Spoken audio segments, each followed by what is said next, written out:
Tout de suite, la première pensée que j'ai eue, moi, c'est que c'était une cabane.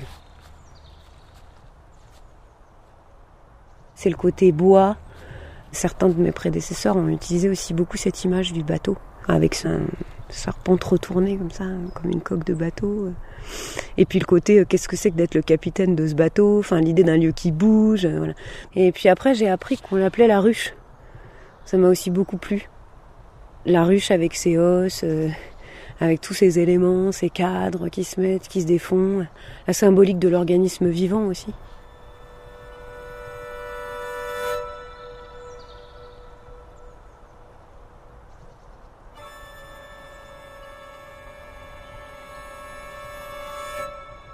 Je m'appelle Julie Delisle et je suis artiste, metteuse en scène, comédienne et directrice du Théâtre du Peuple de Bussan, dans les Vosges.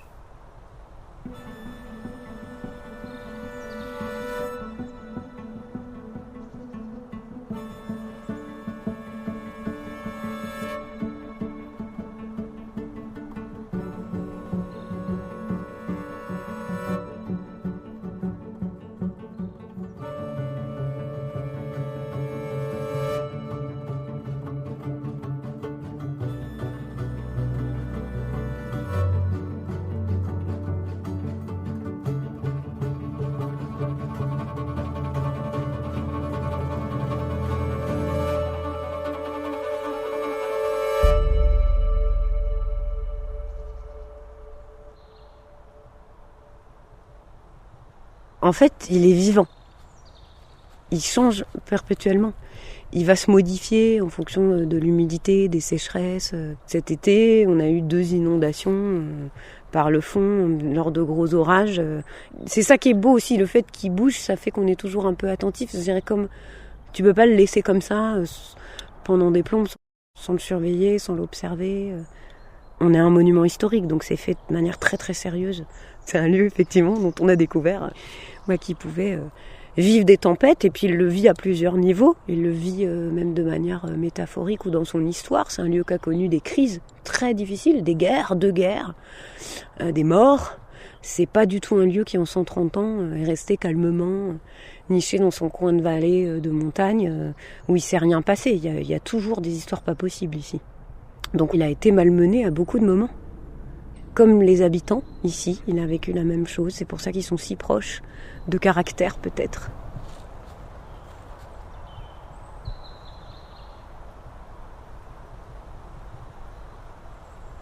La cabane, c'est ce qui va le plus me parler parce que je pense à quelque chose de la joie quand on est dans ce lieu de jeu, de l'enfance, de tout ce que ça peut signifier.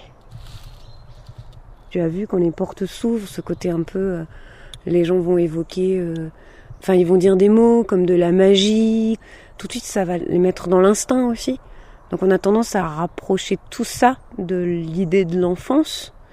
En tout cas, ce qui est sûr, c'est que les comédiens, les acteurs, les actrices, ils ont besoin de cette part de l'esprit d'enfant. Ils le quittent jamais vraiment. Ils font un métier qui est proche de celui du métier d'enfant.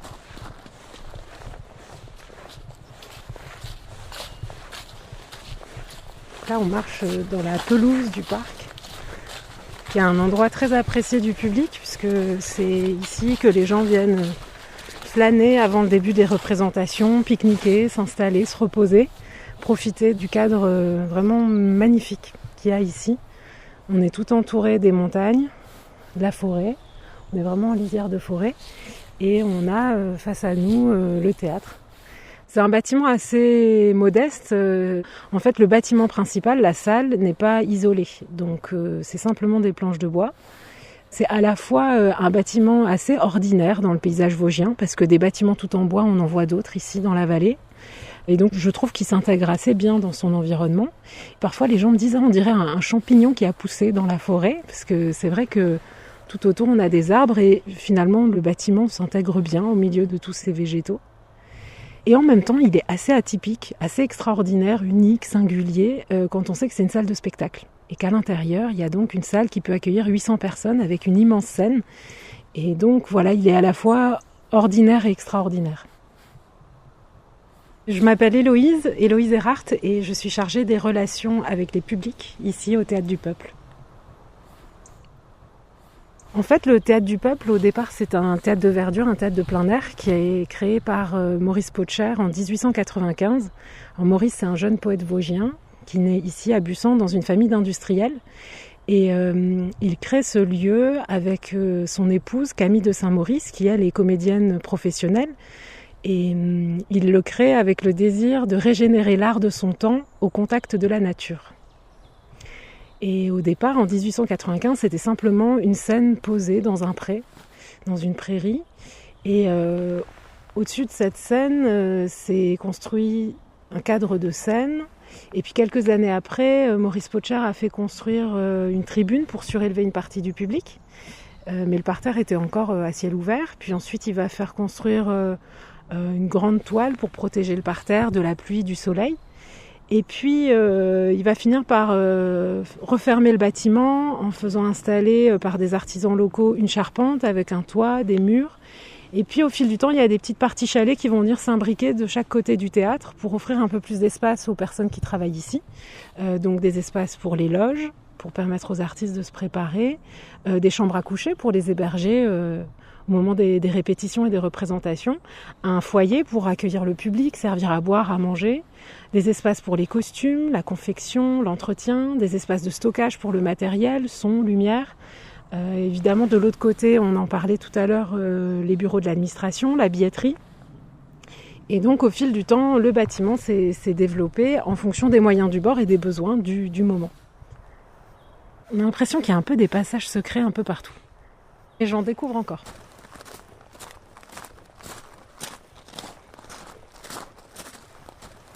Quand on regarde au fond du parc, il y a une tombe. On va aller s'approcher.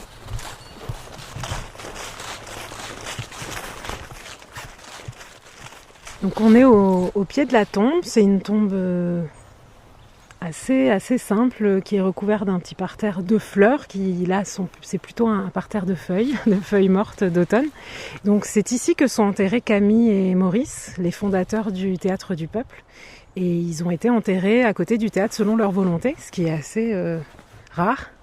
Et donc c'est une présence toute particulière pour nous qui travaillons ici. Et encore plus quand on croit aux esprits et aux fantômes. Et le théâtre est quand même un milieu encore très superstitieux.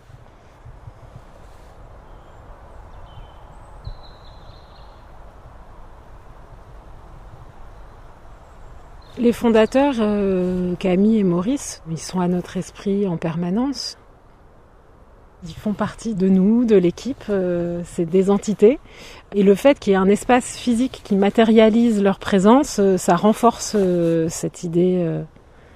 Ils sont pour nous, oui, exemplaires, inspirants. Ils ont fait preuve d'audace, d'amour. Donc c'est un phare dans la nuit pour nous.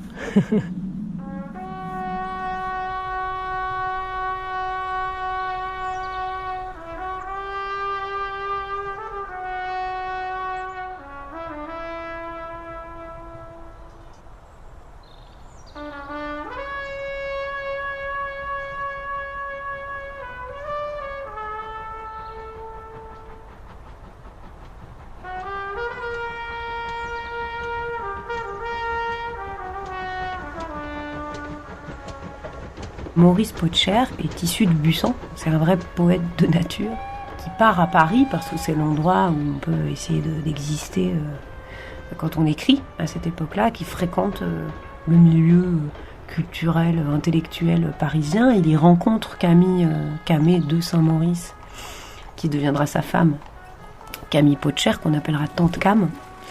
Et en étant à Paris, la réception de son œuvre à Paris ne se fait pas comme peut-être il pourrait le souhaiter, malgré son talent. Et puis, il est traversé de grandes questions liées au fait de proposer de l'art, en tout cas une certaine forme de culture, toujours un peu à un même milieu, à un même type de personnes. Et ça le travaille quand même. Et ça travaille aussi Camille. Et puis ils ont une occasion comme ça un peu impromptue, à l'occasion du centenaire de la République, il est demandé à chaque village de France de faire une pièce de théâtre. Et son père qui est maire lui dit viens avec tes amis, vous allez nous jouer une pièce de théâtre à l'occasion de ce centenaire de la République. Donc ils choisissent une pièce de Molière, Le médecin malgré lui, et il vient jouer avec certains de ses copains, mais il n'y a pas assez de rôle, donc il engage des gens du coin pour jouer. Et ça va être vraiment la base aussi de la philosophie potchérienne, c'est-à-dire très vite il va se rendre compte, ça a un succès fou. L'année d'après, il écrit une pièce. Et en recrutant les gens des usines de Potcher ou les notables du coin pour venir jouer les rôles des pièces que Maurice écrit. Et tous ces comédiens amateurs et amatrices sont formés par Camille, qui est une comédienne de renom. Et donc voilà, ils sont venus tous les deux, ils se sont lancés comme ça. Et puis d'été en été, chaque fois une pièce différente. L'aventure a pris une ampleur incroyable. Une réputation a grossi comme ça. Et c'est devenu une aventure familiale, villageoise, etc. qui a pris à chaque fois par les volontés aussi des gens du coin, beaucoup. Qui sont venus redire ce lieu il existe, nous voilà. Et on voit qu'il est conçu architecturalement parce que c'est très étonnant, à l'époque c'est pas du tout le genre de lieu qu'on pouvait construire. D'abord il a été construit par les gens du village, notamment les Hans qui sont des menuisiers dont les descendants sont encore là et présents dans l'association.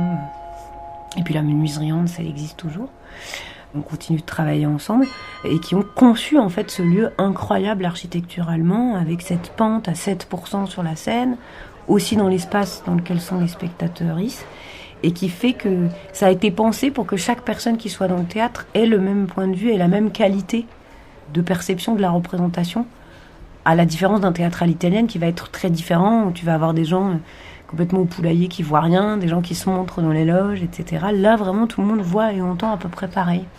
Et ça, c'est très novateur. Et c'est se dire aussi qu'à la base, c'est vraiment une utopie.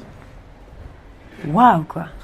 130 ans d'une maison, 130 ans d'un théâtre, c'est ultra émouvant.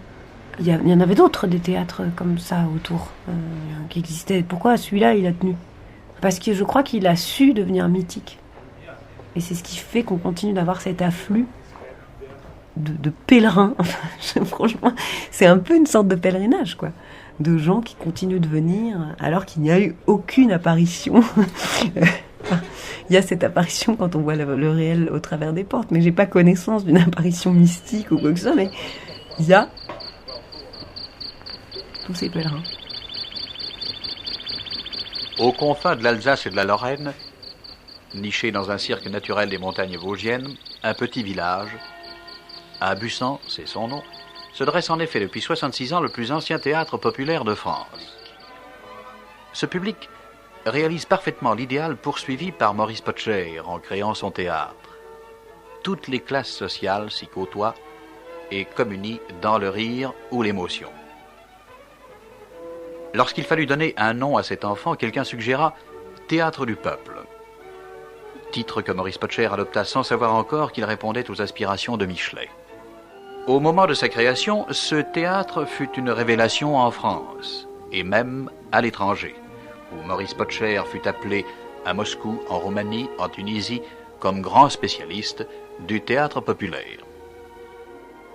Maurice Potcher est un poète, il a chanté avec ferveur ces Vosges qu'une lumière changeante part de multiples attraits, ce pays où il a puisé sa sève, ce Val qui est un nid sans être une prison. En œuvrant par le peuple et pour le peuple, il applique sa devise inscrite au fronton du théâtre, par l'art, pour l'humanité.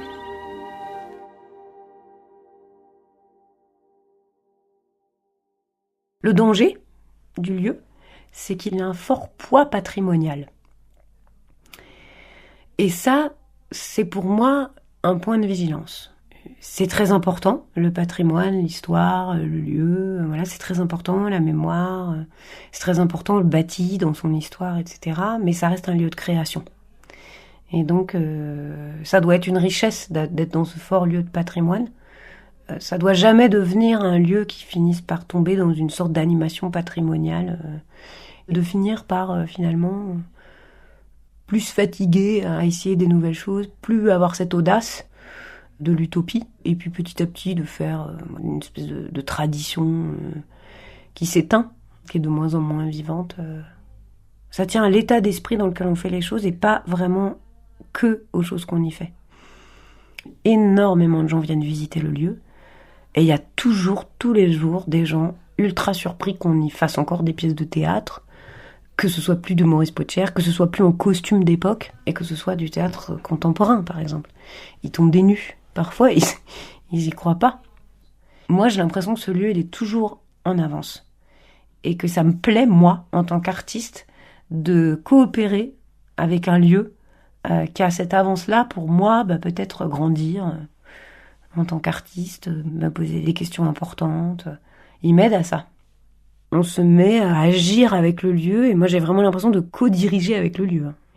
Il y a des trucs que je peux vouloir toute seule, s'il n'est pas d'accord, ça passera pas. Et on le sent nettement. Donc on entre à l'intérieur de la salle en passant par la porte côté jardin qui nous amène directement au centre de la salle. Il y a une jolie lumière naturelle qui traverse les carreaux et qui se reflète sur le parquet de la salle. C'est très joli. Donc on est dans le théâtre, on est à l'intérieur de la salle et alors là tout est en bois. Le parquet est en bois, les bancs sur lesquels on est assis sont en bois. C'est des bancs très rudimentaires, avec un dossier. Au-dessus de nos têtes, on a un faux plafond qui ressemble un peu à une coque de bateau renversée. Parfois, on me dit « Ah, ça me fait penser comme si on était à l'intérieur d'un tonneau. » En tout cas, il y a un voyage dans le temps qui se fait. C'est un lieu qui nous ramène à une autre époque. Et donc, cette scène, elle est assez immense. Elle est très large et autour de la scène, il y a un cadre de scène qui est décoré avec du bois. Un décor typiquement vosgien, dit-on parfois, avec des branches, des écorces. On devine à nouveau du bouleau, donc les parties les plus claires, puis un bois plus foncé. Et puis en dessous du cadre de scène, il y a le nez de scène qui est habillé d'un joli mur de pierre. Donc on passe du bois à la pierre, au minéral. Et alors il y a une légende autour de ce mur de pierre. Il paraît qu'il y a dans ce mur une pierre qui proviendrait du théâtre de l'Acropole à Athènes, que Maurice Potcher aurait emprunté lors de l'un de ses voyages en Grèce.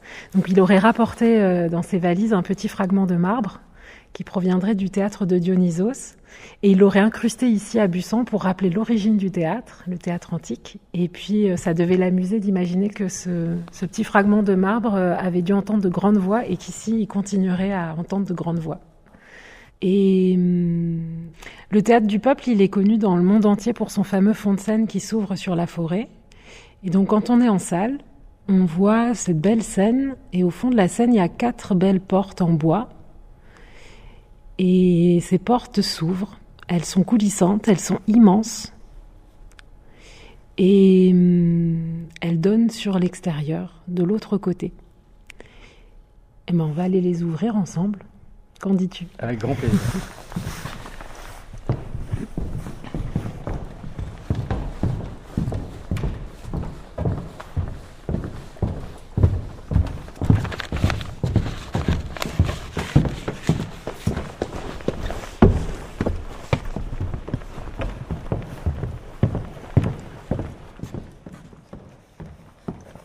Et on va pousser ensemble les portes qui sont coulissantes.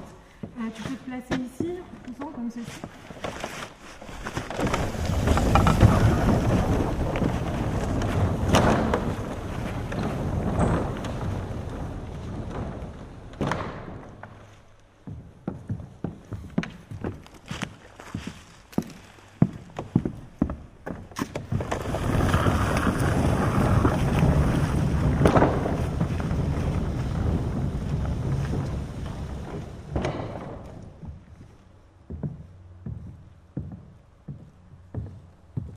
Maurice Potcher, quand il fonde le Théâtre du Peuple, il a un désir très profond, c'est de régénérer l'art de son temps au contact de la nature.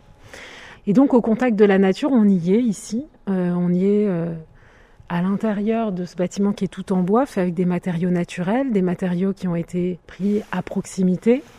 C'est du bois issu des forêts vosgiennes. Et en 1895, au moment de la fondation du Théâtre du Peuple, il y a déjà un arbre qui a une place toute particulière au fond de la scène. C'est ce hêtre qu'on a sous les yeux, qui est un hêtre qui est sans doute plus âgé que le théâtre lui-même, donc il a peut-être 200 ans. Et ce hêtre, sans doute que Maurice Potcher avait envie qu'il soit là, tout près du théâtre, dans le fond de scène. Et quelques années après, quand le bâtiment en fait a évolué, s'est refermé petit à petit, architecturalement, il y a eu une volonté de refermer le fond de la scène. Et Maurice Potcher a dit « Ah, on peut refermer, mais il faut pouvoir continuer à ouvrir. Et donc, ils ont installé ces portes qui permettent encore aujourd'hui de fermer et d'ouvrir autant de fois qu'on le souhaite. Et donc, chaque artiste qui est invité à créer au Théâtre du Peuple est invité à intégrer ce fameux fond de scène ouvert sur la forêt au spectacle en fonction de son imagination, de l'histoire qui est racontée. Et donc, l'histoire peut être jouée à la fois dedans, dehors, et on peut apparaître, disparaître par ce fond de scène. La forêt devient une extension de la scène, un prolongement. Et on le voit, hein, les feuilles de la forêt sont déjà sur le plancher. Finalement, on est à la lisière, mais c'est très poreux, intérieur-extérieur. La forêt, c'est un endroit de fantasme, c'est un endroit qui est féerique, c'est un endroit assez symbolique aussi, c'est un au-delà, un autre monde. Ça peut être aussi un endroit qui est inquiétant et en même temps un endroit qui est rassurant. C'est quelque chose qui vient comme ça à stimuler notre imaginaire. Et le public qui vient au Théâtre du Peuple attend toujours avec beaucoup d'impatience ce fameux fond de scène qui s'ouvre sur la forêt. Et c'est à chaque fois un enchantement, un émerveillement. Et parfois, on a même du mal à croire que c'est la réalité. On peut s'imaginer que c'est, je sais pas, une toile peinte, une projection. Et en fait, on devine que c'est la réalité en sentant l'air frais qui passe sur notre visage quand les portes s'ouvrent. Et puis qu'on voit bouger les feuilles dans le vent. Et c'est assez fascinant qu'une chose aussi simple que simplement d'ouvrir des portes sur l'extérieur continue de nous fasciner et vient comme ça nourrir notre imaginaire. Et je crois que ça vient toucher vraiment profondément les gens. C'est assez magique.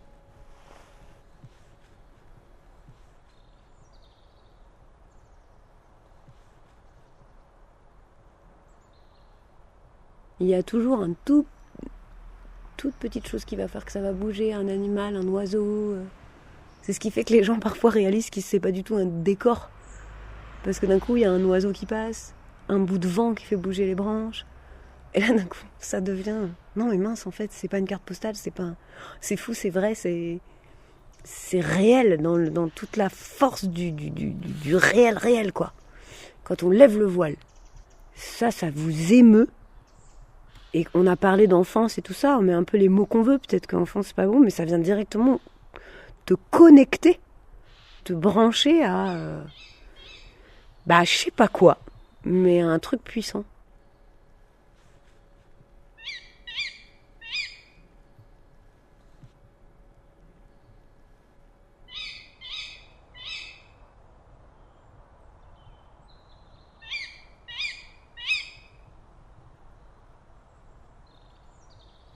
Alors on se trouve au pied du Grand Fou, Fao, Fayard, Fagus, donc le grand être qui nous trône au fond de la scène du Théâtre du Peuple. On est derrière et on le contemple.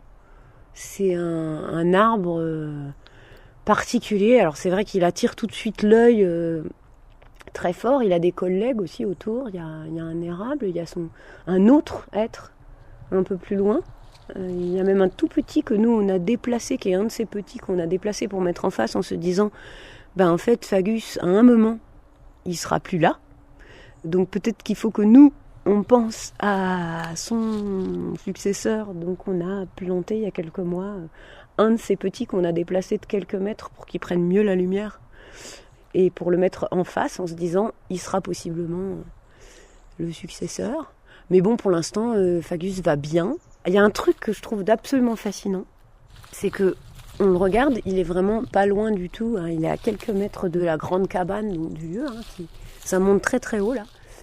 Et si tu vois, on regarde bien, on voit qu'il n'y a pas de timidité entre le bâtiment et l'arbre, alors que tous les autres arbres autour ne le touchent pas, ne touchent pas le bâti. Ce être touche le bâtiment, comme s'il s'embrassait, quoi. Et ça, moi, ça m'émeut énormément. Ma collègue Héloïse dit que c'est le être le plus applaudi de France, voire même du monde.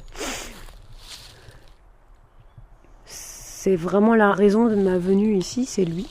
C'est la rencontre avec ce être et cet être. J'avais pas spécifiquement un rapport aux arbres, ni en tant qu'humaine, ni en tant qu'artiste.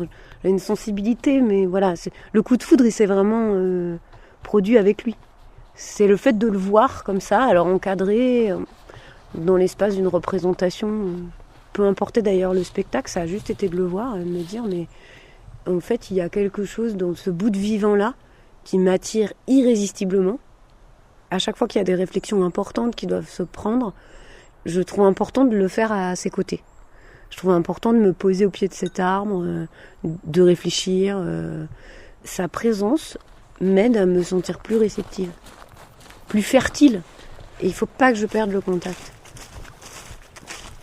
Les arbres ici sont nos collègues, c'est vraiment ça pour moi.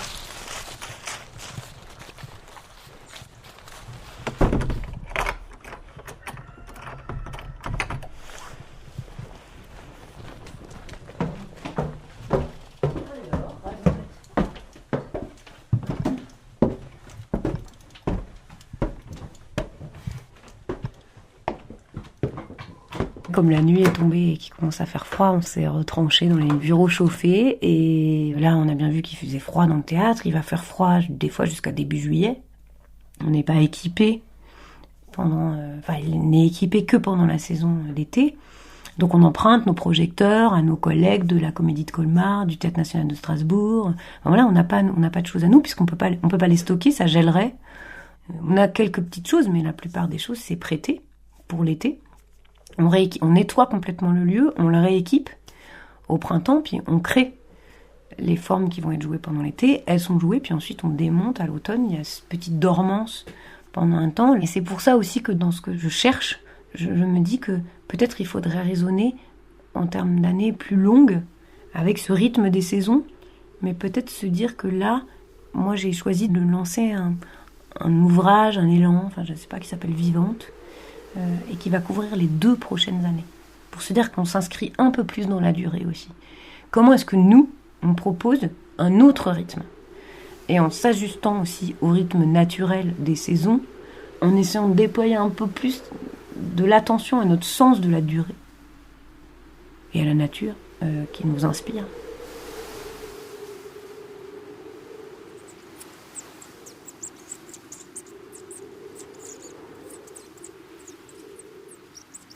C'est un théâtre qui est habité. On a des chauves-souris l'été qui viennent certainement se nourrir des insectes attirés par la lumière des projecteurs.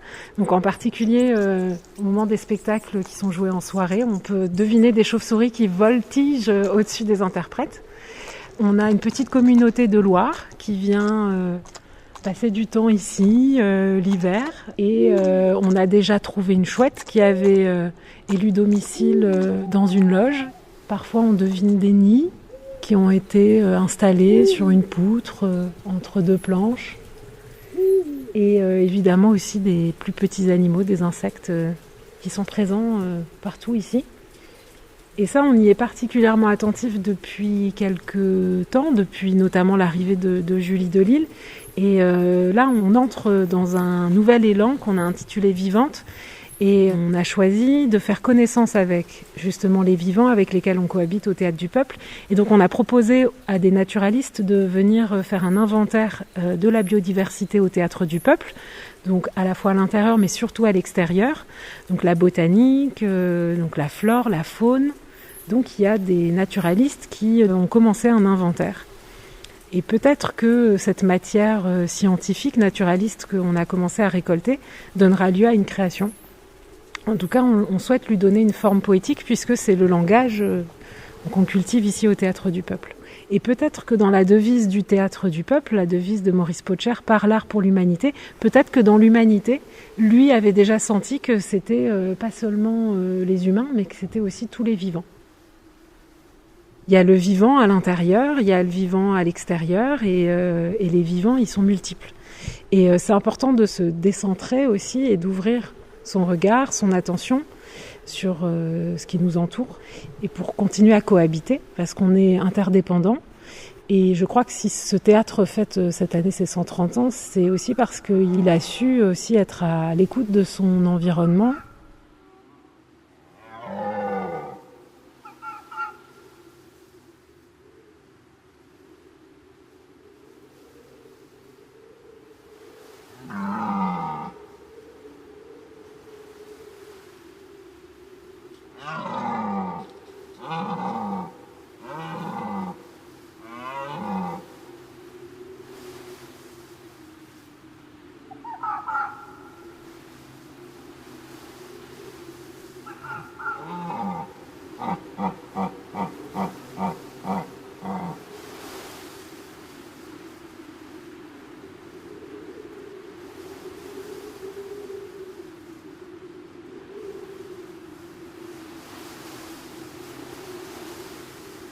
Moi, je suis arrivée avec un projet d'écologie profonde. Un projet qui inclurait, si on suit ce que Guattari a écrit dans les 3 écologies, l'écologie mentale, l'écologie sociale et l'écologie environnementale. Et ce serait ça l'écosophie ou l'écologie profonde. Et puis en suivant aussi la pensée d'un philosophe norvégien montagnard qui s'appelle Arne Næss. Et j'ai le sentiment que l'écologie profonde est une manière d'être au monde qui pourrait répondre aux défis de l'époque. C'est grâce à la poésie, grâce aux poètes en fait, qu'on gagne en sensibilité, qu'on arrive à affiner. Et là d'un coup, en fait tout ce qui paraît être des voies sans issue, des énormes montagnes qui se trouvent devant nous avec pas de solution parce que d'un coup on se retrouve complètement solastalgique ou je sais pas, éco-anxieux. Enfin, tout ce qu'on vit là dans la société, puis alors avec les paquets de crises qu'on a, il y a vraiment des bonnes raisons de pas être bien, quoi. Je pense et je crois que la posture de l'écosophe, donc de ce sage de la maison, oikos, sophia, la sagesse, est une vraie voie. L'écosophe, c'est celui qui, face à la montagne, comprendre, observer, attendre, sentir et puis s'apercevoir à un moment qu'il y a finalement un petit chemin que tu n'avais pas du tout vu au départ, qui n'est pas la grosse route qui s'est éboulée là, voilà, le truc impossible et qui va te permettre de monter petit à petit, en sinuant, en ayant l'impression qu'à des moments tu t'éloignes complètement de ton but. Donc voilà, là, je sais pas, il y a on va dire des principes de sérendipité, par exemple. La sérendipité, c'est quand tu trouves un peu sans chercher. Enfin, en tout cas, tu sais pas très bien ce que tu cherches, mais tu tournes autour et tu découvres des choses comme ça, un peu. Des choses qui sont de se dire que tout peut arriver à tout moment. Et le facteur joie, il est au cœur de la pensée écosophique. Et il y a toutes les formes de joie. Il y a la tristesse joyeuse, la joie de la colère, il y a l'expression de la joie dans toutes ses dimensions. C'est pas que simplement sourire au monde et trouver que tout est merveilleux et être. C'est cette espèce d'état, le seul état dans lequel tu peux être dans un apprentissage et donc une modification des comportements. Rien ne s'imprime à l'intérieur de toi si ça n'est pas passé par la joie. Une fois que je crois qu'on comprend ça, ça guide énormément. Est-ce que cette décision te génère et je parle pas de plaisir. Prendre ce paquet de bonbons et tant pis, va te procurer un plaisir immédiat et tout ça, mais est-ce que ça te génère une joie profonde ? Et ça, c'est ce que je crois Arne Næss, il essaye de dire aussi. Voilà, il est spinoziste. Et ici, ce lieu, on revient en fait au début de notre échange, il a cette capacité à générer, à accompagner, à porter, à sublimer notre joie. Je ne sais pas pourquoi. Je sais absolument pas pourquoi il fait ça. Je sais pas, mais je sais que ça se passe. Et là, d'un coup, en fait, c'est là que je pense qu'on peut changer le monde. Parce qu'on a un lieu qui fait ça. Donc il nous prépare notre petit terrain du cœur, quoi. Il nous prépare à l'intérieur. Et quand on repart du théâtre du peuple, je crois qu'on peut prendre des décisions. Je crois qu'il y a des décisions importantes. En tout cas, moi, il y a une décision qui a changé ma vie en venant ici. Donc si ça s'est produit pour moi, ça peut se produire pour tout le monde.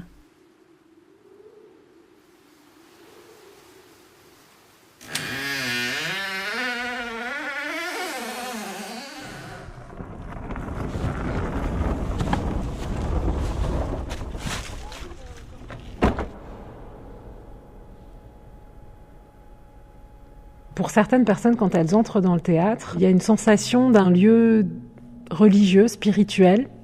Je pense qu'il y a le rapport scène-salle, ce rapport frontal qui peut rappeler l'assemblée avec l'autel. C'est vrai qu'un théâtre, finalement, c'est un lieu de communion, c'est un lieu sacré, c'est un lieu de partage.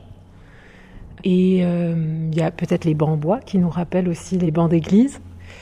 Peut-être la lumière qui traverse les carreaux ici, qui ne sont pas des vitraux, mais presque, qui rappellent aussi cette ambiance de recueillement. Donc c'est vraiment un lieu qui a une forte saisonnalité, puisque n'étant pas chauffé, on dépend vraiment des saisons et des températures. Et donc notre activité, elle s'adapte à la saisonnalité. La première chose qui m'a interpellé quand on est rentré, c'est qu'on s'est mis à chuchoter presque naturellement. Ah. Oh, ça c'est moi. Oui. Ah, c'est moi, je pense. Oh, mais on peut parler très fort dans le théâtre, il n'y a aucun souci. On peut faire tout ce qu'on veut. On peut faire du bruit comme ça. Généralement, l'été, quand le spectacle plaît beaucoup au public, le public applaudit très chaleureusement, mais aussi tape des pieds comme ça dans la salle. Et donc, il y a tout le plancher de la salle qui résonne. Et ça, c'est une tradition. Et nous qui sommes dans les bureaux, généralement, à ce moment-là, on a les murs qui tremblent. Voilà. Quand le public est content, il tape des mains et des pieds. C'est un lieu qui accompagne une certaine introspection, on pourrait dire. Un certain lien au calme intérieur. C'est pas aberrant de le comparer à un lieu de spiritualité, comme une église, un temple. Il te rend plus calme pour peu que tu te laisses faire, en fait. C'est ça aussi. Alors là, on est à l'automne, l'hiver, tout ça, ça va paraître plus facile. L'été, quand il y a tout le monde, tout le temps, partout. Et puis cette frénésie, ce truc très très humain, très très bruyant, envahissant à des moments. C'est plus dur, mais il y a toujours des petits instants. Et puis c'est un lieu qui est la nuit. Alors, il n'est pas du tout silencieux la nuit. Absolument pas silencieux. Quand on passe une nuit dedans, on s'en rend compte. Il y a des animaux qui passent dedans, et puis ils craquent. Ils craquent tout le temps. Parfois, si tu peux entendre le vent aussi. Mais pas que par rapport au lieu. Si les portes sont ouvertes, tu vas entendre le vent dans les arbres. Et alors, quand il pleut ou qu'il y a carrément un orage, il y en a l'été, etc. Là, c'est très puissant. D'un seul coup, ça frappe la tôle du toit, qui résonne comme de la tôle.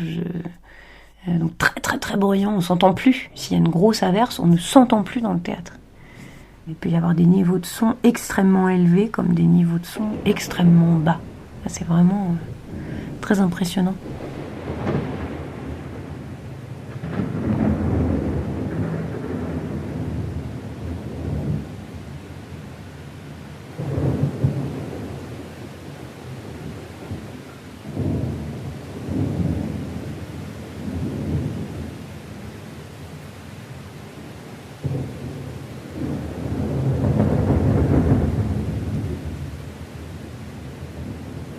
J'aime y être la nuit, j'aime y dormir, voilà. Donc j'ai mon petit carnet parce que depuis des années, j'ai une espèce de mini passion naturaliste, mais vraiment très très humble. Voilà, donc j'étais contente de noter que j'avais entendu un loir tel soir en étant dans le lieu. Là, pour les premières fois que j'ai entendu les loirs qui font un cri très spécifique comme ça. Voilà, donc j'avais mon petit truc.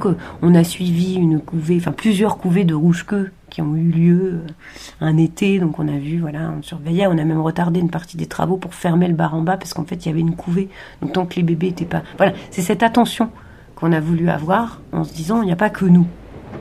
Là, l'urgence, c'est un peu de laisser la place en fait. Moi, j'ai toujours été chagrinée par cette hiérarchie des éléments du vivant qui était un peu imposée dans nos sociétés. Et que je n'ai jamais comprise, qui me dépasse, mais totalement. Et ça, c'est très dur.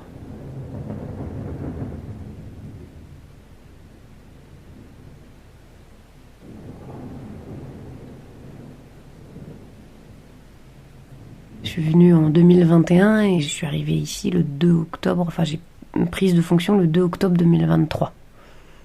Donc ça fait 2 ans. Et je suis toujours aussi émue. J'explique pas. D'un seul coup, un lieu, un endroit où on se dit c'est là que je dois être. Voilà. Et on n'en doute pas. Ça m'est arrivé de ne pas sentir de différence entre le lieu et moi. Entre le lieu et mon corps. Des fois, j'ai l'impression que c'était un peu envahissant. C'est vertigineux. Mais en tout cas, je trouve ça beaucoup plus excitant que d'avoir un rapport à l'outil. Se dire, je dirige un lieu, c'est un outil, c'est même un écrin, et je viens poser mon geste de mise en scène dans un outil. Enfin, je l'utilise comme une boîte, et je fais ça avec un ton comme ça. Mais je trouve ça hyper dommage de pas profiter de ce qu'il peut donner, parce qu'il donne énormément. Énormément. Il n'y a pas pire douleur chez la bête que la solitude de son pas. Perdre la trace du silence et trouver un vacarme à son propre souffle, à son cœur qui bat.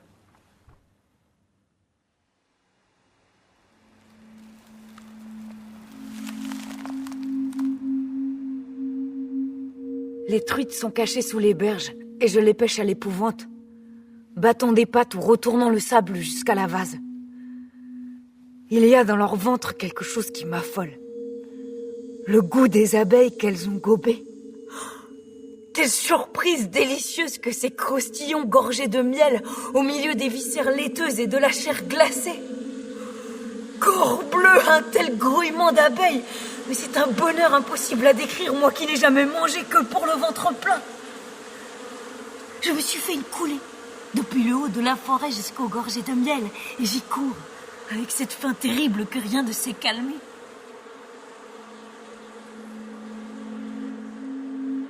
Comment aurais-je reconnu l'odeur de l'homme, moi qui l'avais tant oublié?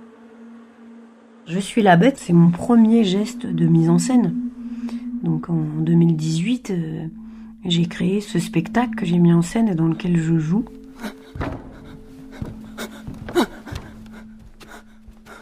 Les bêtes auraient une parole si elles naissaient dans les maisons. Seule humaine, et qui est l'adaptation d'un roman de Anne Cibran, qui est un roman qui va parler très fort de la forêt, du lien avec les bêtes, au travers de l'expérience d'une petite fille qui, à l'âge de 2 ans, est abandonnée dans le placard d'une maison, dans une forêt, sans chemin ni personne, qui devrait mourir, mais qui va être adoptée, on va dire, soignée, élevée par un animal sauvage qui va lui apprendre la vie et la langue des bêtes. Et elle va raconter cette histoire-là à nous, humains. Les mots rebondissent sur les murs. On a le temps de les entendre, de les attraper. Tandis que le terrier absorbe. On ne sait plus son cri d'avant au cri qui vient. Si bien qu'on se décourage. Et puis qu'à force, on se tait. C'est un être qui est à la lisière. Et la forêt existe très fortement dans cette œuvre et dans le spectacle. Et moi, j'ai travaillé sur le noir. Parce que très vite, j'ai senti que dans un théâtre, je pouvais pas faire venir la forêt, je pouvais la suggérer, et la meilleure suggestion qui était possible, c'était celle de l'imaginaire. Et donc le noir permet cette projection imaginaire, et donc il y a une scénographie spécifique qui permet ces projections, et de travailler aussi beaucoup sur le silence.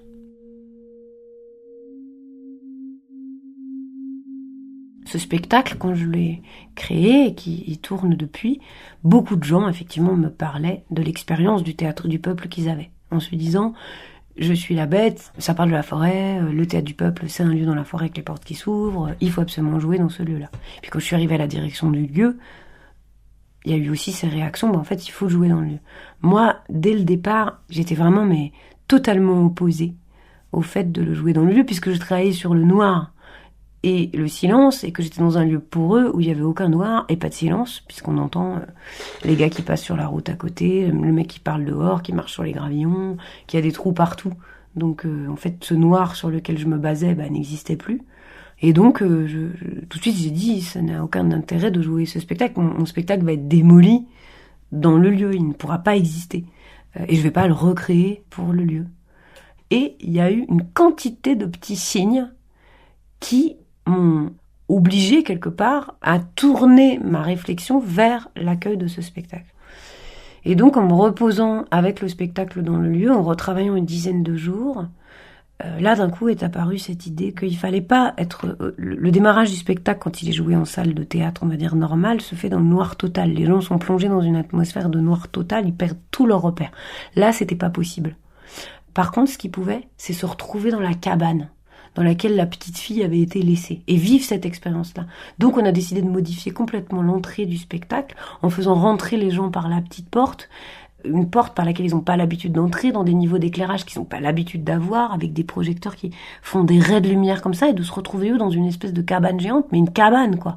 Et le spectacle commence avec cette sensation de l'enfant dans la cabane, donc ils sont encore plus proches de cette petite Méline qui témoigne j'ai été laissée à 2 ans dans cette cabane. Et comment on fait le choix de vivre avec la lumière et avec le soleil qui est pas le même quand il arrive sur le plateau pendant l'espace de toutes les représentations qu'on va donner sur l'espace de 1 mois et demi, 2 mois.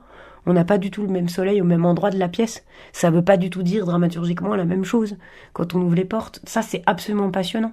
Et je trouve ça ultra novateur. Sirena! Wow! Oh yeah! Sirena! She's Swiper, my Sirena! Down the time at a hill on go, drinking out a pig, out a cocoa, leaning out a eight and pie, make my bird, I got all day. Hey! Dis-le. Yippee ho, yay! Laga, chicken out a ho, yippee ho, yay! Laga, drago, pope, hey! Hey, I'm a reader, get a rainbow pie my way.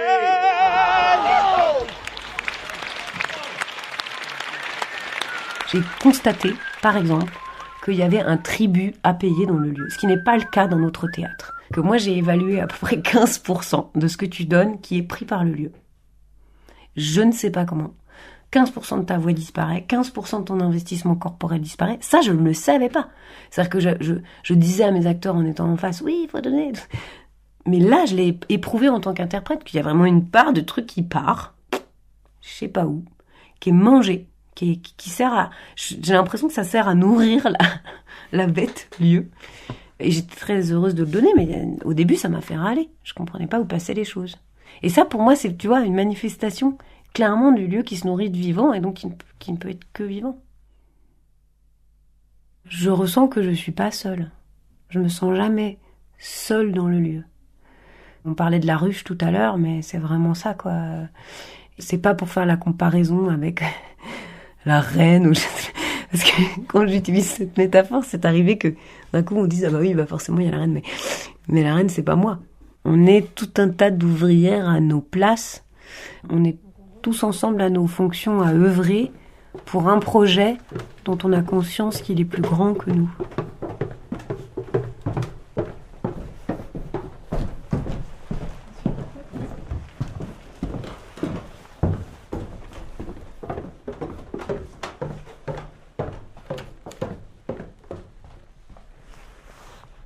Ce que ça représente pour moi de travailler au Théâtre du Peuple, il y a la sensation d'être à l'œuvre, de faire œuvre. Il y a la question du collectif, de faire ensemble. Et je crois que ce qui est important pour moi aussi, c'est que je me sens utile à la société. Et j'ai l'impression que, bien que ce soit une toute petite chose à l'échelle du monde, et même ne serait-ce que de la société française, je crois que ce qu'on fait ici, ça compte et que ça participe à créer une société meilleure. Donc ça donne beaucoup de sens à mon travail. Je crois qu'on a besoin de lieux, d'espaces comme celui-ci pour se sentir vivant.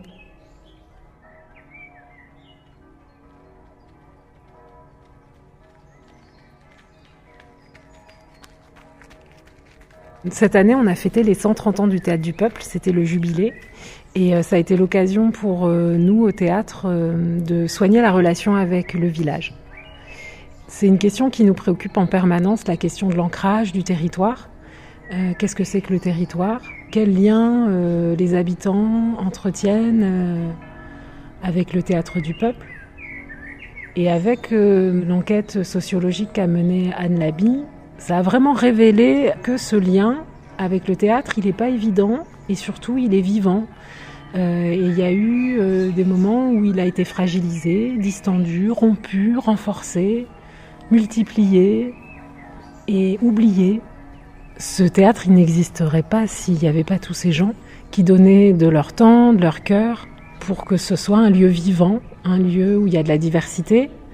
Et c'est vraiment grâce à cette solidarité que les choses sont possibles.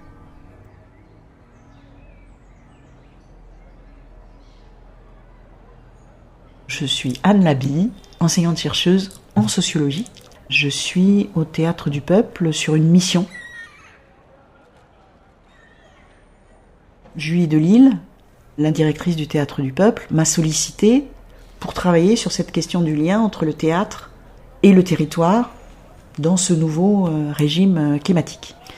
Elle propose que ce Théâtre du Peuple, qui était inscrit dans un paysage, dans un environnement forestier, montagnard, qui a été construit, conçu, joué avec des habitants d'ici, de ce territoire, de revenir finalement à la source du projet des pots de chair, mais aujourd'hui, réinventé au XXIe siècle, avec les habitants d'aujourd'hui, avec le territoire d'aujourd'hui, avec les problématiques sociales, environnementales d'aujourd'hui. Et donc, c'est réinventer ce projet-là avec un projet artistique et aussi philosophique, politique, qui ne soit pas que les représentations de l'été. Même si ça reste le cœur de ce théâtre, mais ça n'est pas que ça. Il y a un projet avec l'école d'impliquer les enfants dans un inventaire de la biodiversité dans le parc du théâtre. On a 2 autres projets. Il y en a un sur la question des attachements à la terre et l'autre sur la question de l'eau. Et qui dit eau, dit sol, dit forêt, voilà. Et donc là, on est sur 2 projets menés par des collectifs qu'on est en train de constituer, qui réunissent des chercheurs, des artistes et des habitants. Et ces projets-là, il faut qu'ils se fassent dans les 2 ans qui viennent, dans le cadre du mandat. Ce qu'on souhaite faire, c'est redonner effectivement de la capacité d'agir à petite échelle, de se saisir de ces sujets, là où ça se passe, en partant des préoccupations intimes, des colères, des envies, pour reconstruire effectivement de la capacité à agir, notamment sur les questions environnementales, sur les questions démographiques, sur les questions économiques, voilà.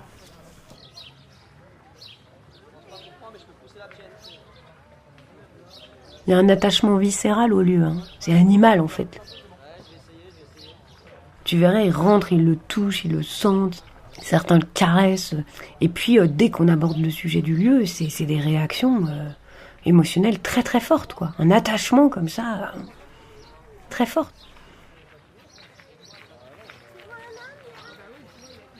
Il y a, depuis que je suis ici, et probablement depuis bien avant, mais en tout cas moi je fais l'expérience depuis que je suis ici, d'une quantité d'histoires, mais toutes plus dingues les unes que les autres, sur le lieu, que je les racontais.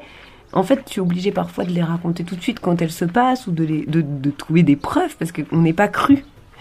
Au bout d'un moment, tellement c'est... Je crois que c'est des fois aussi libérateur de parler de ces histoires-là, parce qu'il y a des gens qui vont trouver ça très normal, des gens qui vont dire elle est complètement tapée, mais ça libère aussi tous ceux qui savaient pas trop quoi en penser. Il y en a tout un tas. J'aimerais bien raconter une histoire je la raconte quand on est dans le lieu pour les gens qui souffrent. Je te la raconterai après en off. Si des gens écoutent ce podcast et viennent et me disent j'ai entendu Silence Podcast et je sais que vous avez quelque chose à raconter pour le lieu, eh bien je m'engage à le leur raconter, mais en direct et dans le lieu.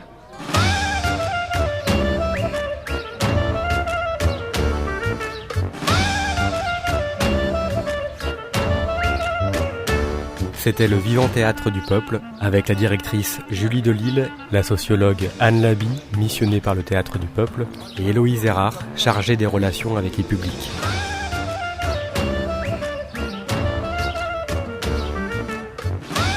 Réalisation Aurélien Frances, une production de Silence Podcast.